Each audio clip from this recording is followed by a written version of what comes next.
Mahanadi serial recent டைமாக ரொம்ப விறுவிறுப்பாக போயிட்டுருக்கு அப்படின்னே சொல்லலாம். ஏன்னா காவேரி ப்ரெக்னென்ட் ஆனதுக்கு அப்புறமா ஒட்டுமொத்த ஸ்டோரியோட ட்ராக் லைனும் மாறி போயிடுச்சு.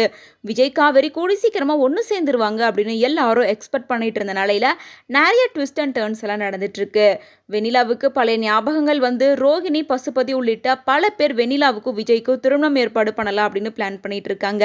இந்த நிலையில சீரியல்ல அடுத்து என்ன நடக்க போகுது அப்படின்ற அப்கமிங் வீடியோஸ் எல்லாமே கொஞ்ச நேரத்துக்கு முன்னாடி தான் வைரல் ஆகிட்டு வருது. அதாவது வெண்ணிலா கேரக்டர்ல நடிச்சிட்டு இருக்க வைஷாலி ஒரு வீடியோவை ஷேர் பண்ணியிருக்காங்க. ஷூட்டிங் ஸ்பாட்ல எடுக்கப்பட்ட பிடிஎஸ் வீடியோ தான் அது. அதுல விஜய் ஃபயர் வெண்ணிலா அப்படின்ற மாதிரி வெண்ணிலா விஜய்க்கான போர்ஷனை ஷூட் பண்ணும் போது எடுக்கப்பட்ட வீடியோஸை தான் ஷேர் பண்ணியிருக்காங்க. ஸோ இதுல இருந்து அவ்வளோ சீக்கிரத்துல விஜய் காவேரியை ஒன்று சேர்த்து வைக்க மாட்டாங்க. கொஞ்ச நாளைக்கு விஜய் வெண்ணிலா கல்யாணம், சண்டை, ஃபைட் இப்படி தான் மகாநதி சீரியல் இருக்க போகுது. ஸோ மறுபடியும் காவேரி விஜய் ரெண்டு பேரும் பிரிஞ்சிருக்கிறது தான் இனிமேல் நம்ம பார்க்க போகிறோம். தயவு செஞ்சு இந்த வெண்ணிலா கேரக்டர் பசுபதி, ராகினி இவங்களுக்கெல்லாம் எண்டு கார்டு போட்டு அனுப்பிடுங்க. விஜய் காவேரியை ஒன்று சேர்த்து வைங்க, ரெண்டு பேரையும் சேர்த்து வச்சு அவங்க ப்ரெக்னெண்ட்டாக இருக்கிற விஷயத்த எக்ஸ்போஸ் பண்ணுங்க அப்படின்னு சொல்லிட்டு பலருமே டேரக்டர் கிட்ட அவங்களோட ரெக்வஸ்ட்டை வச்சுட்டு வராங்க.